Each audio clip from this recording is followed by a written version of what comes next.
নমস্কার, আজ বানাবো লোটে মাছের রেসিপি। তার জন্য কড়া বসিয়ে দিয়েছি, কড়াই দিয়ে দিয়েছি পরিমাণ মতো সর্ষে তেল, থেতো করা রসুনটা ভেজে নেওয়ার পর এর মধ্যে দিচ্ছি কাঁচা লঙ্কা, পেঁয়াজ, টমেটো, অল্প একটু হলুদ আর লবণ দিয়ে পেঁয়াজ টমেটোটা খুব ভালোভাবে ভেজে নিতে হবে।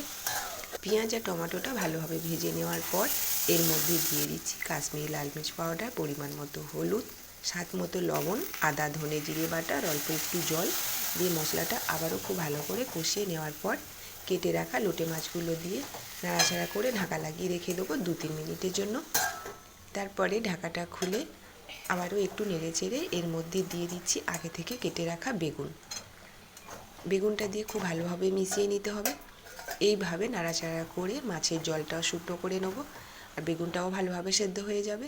এবার এর মধ্যে দিয়ে দিচ্ছি গরম মশলা আর অল্প একটু পাতিলেবুর রস দিয়ে খুব ভালোভাবে মিশিয়ে নামিয়ে নিতে হবে। আপনারা অবশ্যই ট্রাই করবেন।